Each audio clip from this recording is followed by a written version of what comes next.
ರಾಜ್ಯದ ಮೂಲೆ ಮೂಲೆಗಳಿಂದ ಸಾವಿರಾರು ಸಂಖ್ಯೆಯಲ್ಲಿ ಯುವಕ ಯುವತಿಯರು, ವಿದ್ಯಾರ್ಥಿನಿಯರು ನಮ್ಮ ಯುವ ಮುಖಂಡರಾಗಿರುವಂತಹ ಕಾಂತಕುಮಾರ್ ಅವರ ನೇತೃತ್ವದಲ್ಲಿ ಹೋರಾಟವನ್ನು ಇವತ್ತು ಪ್ರಾರಂಭ ಮಾಡಿದ್ದಾರೆ.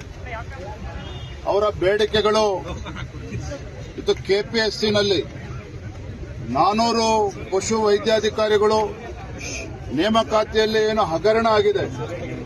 ಒಂದು ಪೋಸ್ಟ್ಗೆ 80 ಲಕ್ಷ 90 ಲಕ್ಷ ಲಂಚದ ಬೇಡಿಕೆಯನ್ನು ಇಟ್ಟಿರ್ತಕ್ಕಂಥದ್ದಷ್ಟೇ ಅಲ್ಲ, ನೇಮಕಾತಿಯ ಪ್ರಕ್ರಿಯೆ ಕೂಡ ಪೂರ್ಣ ಆಗಿದೆ. ಸುಮಾರು 400 ಕೋಟಿ ರೂಪಾಯಿಗಳ ಹಗರಣ ಇದು. ಇಷ್ಟು ದೊಡ್ಡ ಹಗರಣ ಆಗಿದ್ರೂ ಸಹ ರಾಜ್ಯ ಸರ್ಕಾರ ಇವತ್ತು ಕೆಪಿಎಸ್ಸಿ ಇಂಟರ್ನಲ್ ಎನ್ಕ್ವೈರಿ ಕಮಿಟಿಗೆ ತನಿಖೆ ಮಾಡಿ ಅಂತೇಳಿ ಹೇಗೆ ಅವಕಾಶ ಕೊಡೋದಕ್ಕೆ ಸಾಧ್ಯ? ಬೇಲಿನೇ ಎದ್ದು ಹೊಲ ಮೇಯ್ದಾಗ ಅವ್ರುಗಳೇ ಕೂತಲ್ಲಿ ತನಿಖೆ ಮಾಡ್ತಾರೆ ಅಂತ ಹೇಳಿದ್ರದಕ್ಕೆ ನ್ಯಾಯ ಸಿಗೋದಕ್ಕೆ ಸಾಧ್ಯ ಇಲ್ಲ. ಹಾಗಾಗಿ ಏನು ಇವತ್ತು ಭ್ರಷ್ಟಾಚಾರ ನಡೆದಿದೆ ಕೆಪಿಎಸ್ಸಿನಲ್ಲಿ, ಪಿಡಿಒಗಳಿರ್ಬೋದು, ವಿಎಗಳಿರ್ಬೋದು, ಪಶು ವೈದ್ಯಾಧಿಕಾರಿಗಳ ನೇಮಕಾತಿ ಇರ್ಬೋದು, ಇವೆಲ್ಲ ಪ್ರಕ್ರಿಯೆ, ನೇಮಕಾತಿ ಪ್ರಕ್ರಿಯೆಯಲ್ಲಿ ಬಹಳ ದೊಡ್ಡ ಹಗರಣ ನಡೆದಿದೆ.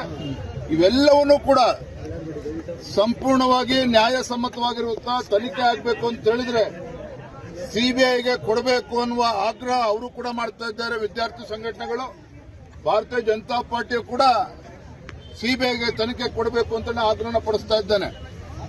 ಮತ್ತೊಂದು ವಿಚಾರ ಸಚಿವರು ಮಾತನಾಡಿದ್ರು ಅಂತ ಕೇಳಿದ್ದೇನೆ. ಕೆಲವರೆಲ್ಲ ನಮ್ಮ ಸರ್ಕಾರ ಇದ್ದಾಗ ನೇಮಕಾತಿ ಆಗಿದೆ ಅಂತೇಳಿ ನೋಡಿ, ಭ್ರಷ್ಟಾಚಾರಕ್ಕೆ ಯಾವುದೇ ಸರ್ಕಾರದಲ್ಲಿ ಕೆಪಿಎಸ್ಸಿ ಮೆಂಬರ್ಸ್ ನೇಮಕಾತಿ ಆಗಿರಲಿ, ಭ್ರಷ್ಟಾಚಾರನೇ. ಯಾಕೆ ರಾಜ್ಯ ಸರ್ಕಾರ ಮೀನಾಮೇಷ ನೋಡ್ತಾ ಇದೆ ಸಿಬಿಐ ತನಿಖೆ ಕೊಡೋದಕ್ಕೆ?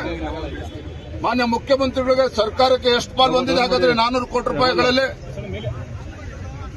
ಹಾಗಾಗಿ ವಿದ್ಯಾರ್ಥಿ ಜೀವನ ಜೊತೆ ಏನು ಚೆಲ್ಲಾಟ ಆಡ್ತದೆ ಕಾಂಗ್ರೆಸ್ ಸರ್ಕಾರ, ಇದಕ್ಕೆ ಇತಿಶ್ರೀ ಆಡಬೇಕು ಅಂತ ಹೇಳಿದ್ರೆ, ಭ್ರಷ್ಟಾಚಾರಕ್ಕೆ ಇತಿಶ್ರೀ ಆಡಬೇಕು ಅಂತ ಹೇಳಿದ್ರೆ ಕೆಪಿಎಸ್ಸಿನಲ್ಲಿ ಸುಧಾರಣೆಗಳನ್ನು ತರಬೇಕಾಗ್ತದೆ. ಸದನದಲ್ಲಿ ಸಮಗ್ರವಾಗಿ ಚರ್ಚೆನೂ ಕೂಡ ಆಗಬೇಕಾಗುತ್ತೆ. ಜೊತೆಗೆ ಹಗರಣ ಸಿಬಿಐಗೆ ಕೊಡಬೇಕಾಗುತ್ತೆ.